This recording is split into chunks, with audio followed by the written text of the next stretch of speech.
We got to secure our own border. You obviously missed what the FBI director said yesterday. He said he's never seen more threats against America than right now. So, yeah, I'm picking the border has to happen. I'm all for Ukraine. I don't want Putin to win, but I'm more worried about fixing the problem at our border than any single thing. So this fat-faced ferret fuck is Lindsey Graham. And if you don't know who Lindsey Graham is, let's recap. You know what? Let's just go on this.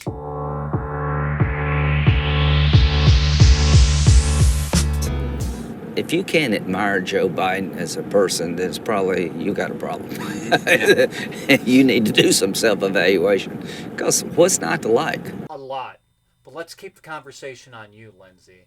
As a matter of fact, let's look at both Lindsey Grahams, right? Because you seem to talk out of both sides of your ass. So let's start with this.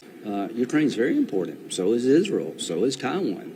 But nothing's more important to me right now than securing our homeland that's the most exposed to a terrorist attack and other bad things in modern history. You always felt that way? No.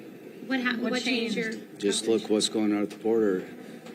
Director Wray said yesterday the threat levels of the country are all-time high, that he's never seen more threats to our homeland than he does today, that after October the 7th, the attack on Israel, there's been a rogue gallery of foreign terrorist groups urging an attack on America, and everywhere he looks, he sees blinking lights.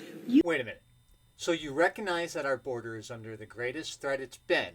It needs to be secured, and you're saying that it needs to be secured more than Ukraine and more than Israel because of the threat that is so imminent, right? You talked to us for an entire year about the danger that Putin poses to the Still world. real. But letting Ukraine... No, I think we're more exposed here at home in the short term than Putin winning in Ukraine.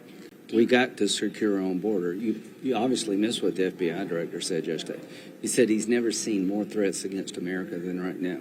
So, yeah, I'm picking the border has to happen. I'm all for Ukraine. I don't want Putin to win, but I'm more worried about fixing the problem at our border than any single thing. Okay. So you recognize there's a threat. You recognize that our borders are more important. You've reiterated that.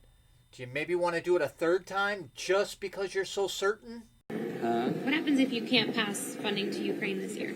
Then we'll take it up next year. Doesn't it become more complicated in an election year, especially with how... I'm more worried about our border than Ukraine. You are? 100%. Have you always felt that way? No. What changed your... Just look what's going on at the border. So what exactly do you call it when your leaders know that there's a huge threat looming and they know that what they need to do is the most important thing, but instead they decide to give away all your money to somebody else and secure their shit? What's that called? It was a privilege and an honor to hear President Zelensky speak to a joint session of Congress. President Zelensky, eh? I'm starting to notice a pattern. He's resolved and determined to make sure his country stays free, no matter what the price. As long as that price is paid by the American people, though, right? I will stick with President Zelensky and the brave Ukrainian people as long as it takes.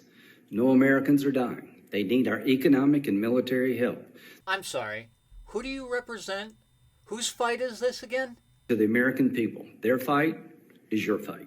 Oh, no, the fuck it's not. I'm barely surviving over here off of fucking hot dogs and rice. Just because you and your friend John McCain and Amy Klobuchar, or whatever the fuck her name is, decided you were going to throw a coup in Ukraine, you know, how many hundreds of billions have we already thrown at you guys? And so you just got more, right? And what happened to our border? Where's our border on this, by the way, buddy? Let's not forget about that. What happened to the border? Joining us now, South Carolina Republican Senator Lindsey Graham and Connecticut Democrat Senator Richard Blumenthal. Thank you all for being here this morning.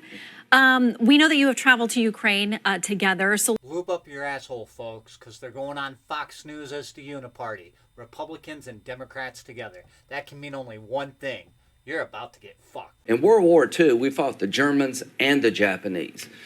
Easy there, Captain Apocalypse. You look like you're about to pre-ejaculate yourself.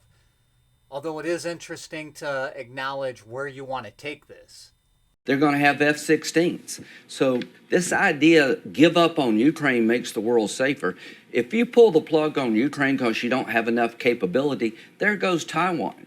The Ukrainians are fighting like tigers. This aid package has a loan component to it. You know, Lindsay, I'm almost starting to think maybe you don't care about our border. Maybe you don't even care about us. Maybe you're not even being, shall I say, honest? This would not have passed without Donald Trump.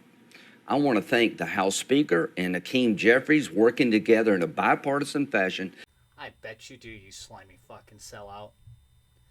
And speaking of Trump, you know, this has gone on way too long, so I'll leave it at this. Since you wanted to invoke Trump, let's play this clip and just close it out. What do you think, Lindsay? What did you have to say about Trump, by the way? Trump and I, we've had a hell of a journey. I hate it being this way. Oh my God, I hate it. From my point of view, he's been a consequential president. But today, first thing you'll see, all I can say is count me out. Enough is enough. I've tried to be helpful. But when the Wisconsin Supreme Court ruled 4-3 that they didn't violate the Constitution of Wisconsin, I agree with the 3, but I accept the 4. If Al Gore can accept 5-4, he's not president. I can accept Wisconsin 4-3. Pennsylvania, it went to the Second Circuit. So much for all the judges being in Trump's pocket. They said, no, you're wrong. I accept the Pennsylvania Second Circuit that Trump's lawsuit wasn't right.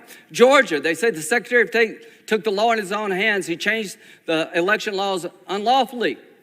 A federal judge said, no, I accept the federal judge even though I don't agree with it. Fraud. They said there's 66,000 people in Georgia under 18 voted. How many people believe that? I asked, give me 10. I hadn't had one. They said 8,000 felons in prison in Arizona voted. Give me 10. I hadn't gotten one. Does that say there's problems in every election? I don't buy this. Enough's enough. We got to end. Agreement. Can we start off with your reaction to that? I think he's right. It seems like this is going to fail. You all have promised that it's I going to think fail. you're right. So what do you think the next step here is? I don't know. What happens if Ukraine funding isn't passed this year?